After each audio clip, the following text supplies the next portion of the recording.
What's up everybody and welcome to the channel. Today we're going to take a look at this 2025 Subaru Outback. So this one is the Touring XT, finished off in Cosmic Blue Pearl.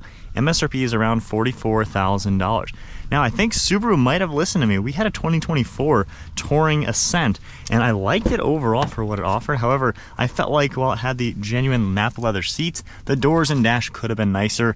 Here on 2025 on the Outback, the doors and dash are pretty darn nice. So I think Subaru, I don't know, maybe they actually listened to what I said? Maybe.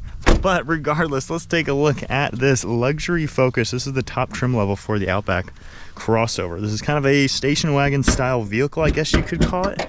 And if I can find that latch, we can get to what is powering this vehicle.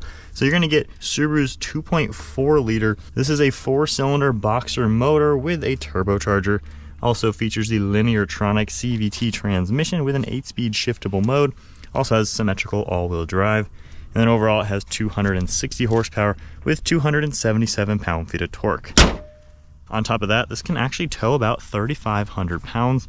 And then running on an 18.5 gallon fuel tank, you're looking at 22 miles per gallon in the city with 29 out on the highway. And curb weight is about 3,900 pounds.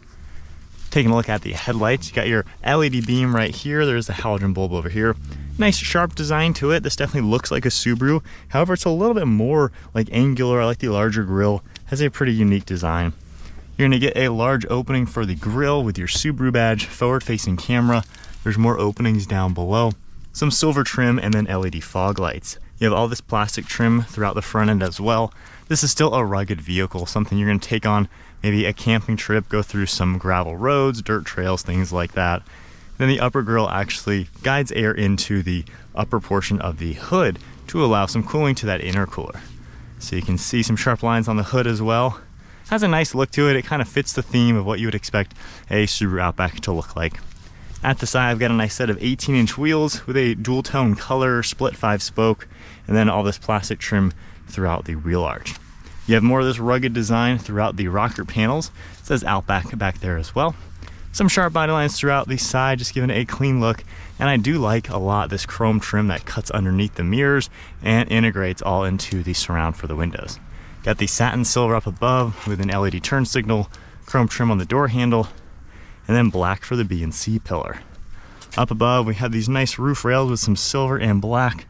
Got a small sunroof up here as well. And then for this side profile, like I said, it's kind of a station wagon style. So it's a little bit lower, a little bit longer than some of the other vehicles like a Forester. But nice design overall. Like I said, it fits the Subaru theme, but it does have a little bit of a luxury touch. Got some plastic trim here, integrated body colored spoiler with your third brake light. There's a camera in the shark fin antenna as well. And then the taillights match the headlights. You do have that one halogen bulb. There's also going to be a huge plastic portion for the rear bumper just to really make it, I guess, very rugged feeling. You got some silver trim, parking sensors as well, all of your different logos throughout it, backup camera, and then we can press the button and open up the lift gate. So back here you have quite a lot of storage space. As you can tell, pretty flat floor. Now this cover is really unique. As you can tell, it's kind of in the normal position as you've seen in every other car. However, these channels right here, you can actually lift this up and lock it in an upper position. So that's pretty neat to where you're still gonna get the privacy, but taller items are gonna be able to fit here a little bit better. And then we could, of course, just close that up and get it out of the way. Now, underneath the floor, you can open this up and you're gonna get all of your tire changing equipment. And underneath, there is a spare tire. So nice to see all that in here. And then one thing that I really like, there's latches right here to actually manually fold these down. There are some very expensive luxury cars that don't even have that. And then this privacy cover, we can just pop that and then get this out of the way. So from here, you can get a good idea of all the types of cargo you're gonna be able to fit in here. There's even the Harman Kardon subwoofer back here and little hooks as well. So definitely a pretty roomy car, can't really complain at all. And then from here, we can just tap the button, go ahead and close everything. As you make your way into the interior, with these seats folded down flat, you can see how much more cargo space you get. And then very easily, you can lift these open. Now this interior is gonna be the Java Napa leather. So this is actually real leather throughout the interior, and I love how They've done that on the doors and dash. It really makes this feel a lot nicer. So you can see all that material on the door panel, the soft touch, got nice padding for your armrest, grab handle, all those controls. And then there's the combination of the smooth material along with the perforations.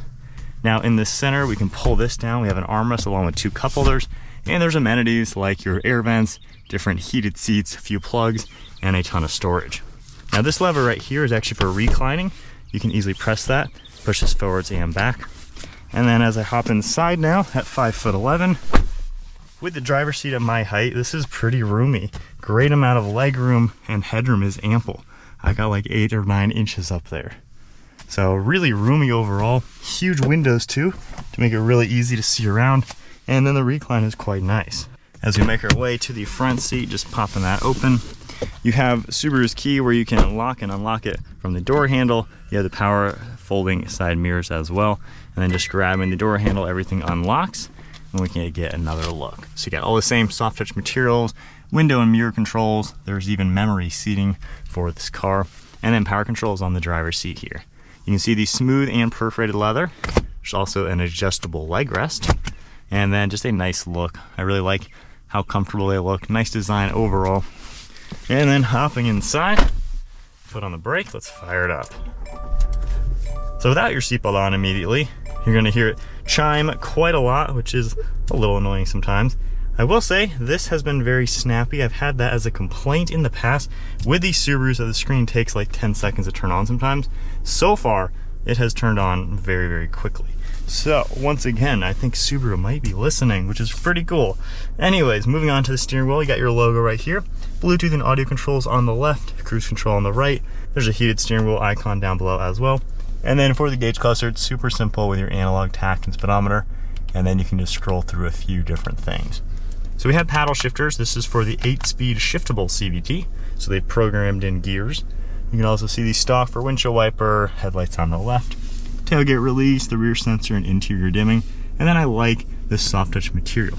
Now a couple times this corner, I have hit my knee. So sometimes, depending on how quickly you just hop into it, you might hit that a little bit. And then you're gonna see more of the material, some plastic up above. So a little basic on the upper portion, however, it still is a soft touch. And then I really love the brown and black with all this contrast stitching. Extra storage here, and then you have your glove box with a large bucket. For the infotainment screen, basically what you're gonna see in every Subaru, we can continue to scroll right, see a few things that are gonna pop up. So I like how it's just pretty simple. Large tiles throughout this. You have your home icon to get back to there. And then under car, you can see a few different things you're able to adjust. We have driver profiles as well. Going back to home. So climate, this is always gonna be here, so it's not too hard to navigate and change things. And then we have this one when you wanna get a full screen with more control. So dual zone temperature, you can sync everything. You have heated and ventilated seating as well.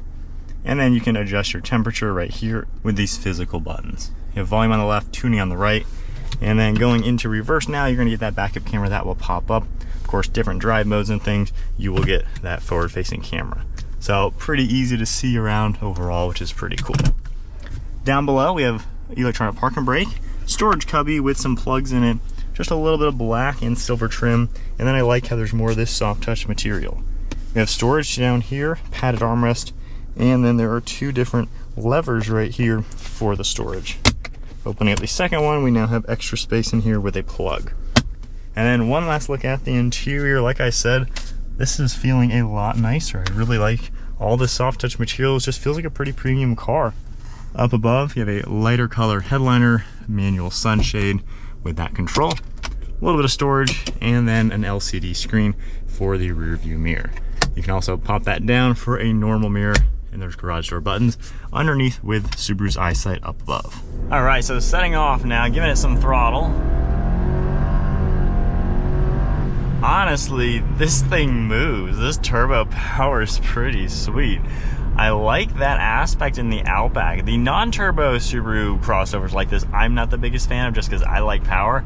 This thing moves. So if you're gonna, be merging with high-speed traffic or just want to have a little bit extra fun, this thing is pretty sweet. Now, if we go into the manual mode, so it's a CVT, so there's a continuous variable transmission. There's not really gears. However, they've programmed in gears, which are pretty nice, especially if you are gonna be going off-roading, or maybe you are going to be trailering something, you're able to hold a little bit higher RPM and stay in the power band. Normal driving, this is a really comfortable car. Even taking these sweepers, you know, above 50 miles an hour, it's a really comfortable place to be. The seats are very nicely padded. I fit here really well. I don't really have any comfort issues. It's just a nice car to sit in. The suspension does a really good job absorbing bumps. Obviously, this car is designed to be able to take it off some pavement, you know, go on some gravel roads, dirt trails, up a mountain or something. Subarus are for adventurous people. And that does translate to a really confident and smooth to drive vehicle when you are on the road. And of course, with the ground clearance, I mean, you're never gonna have any issues. Visibility is really good. I like this extra window right here. Really easily you can see throughout the front. I love the camera for the rear view mirror. And then over your right and left shoulder, you just have plenty of glass. So no complaints whatsoever for a daily driver, just something to navigate anywhere. I think you're gonna be able to place this car really, really well. Not too difficult using the interior. Like I said, this seems to be a little bit snappier than in previous years. So maybe they have updated the software just a little bit. But pretty easy to have. Climate controls right here and readily available. Some cars where you have to like deep dive into the screen to get it, at least Subaru gives them right here. Now let's test out this bump, going 30 almost.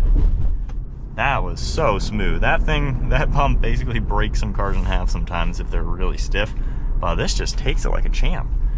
So overall driving impressions, this is nice. The steering is also pretty light, however, it still gives you the feedback to where you kind of know what you're doing in this. It's no sports car. It does feel a little funny when you do that. It definitely feels a little rubbery going left to right. But for, you know, your typical driver, your normal driving, this is a really comfortable, easy car. Actually steers just really relaxed, I would say, in a good way.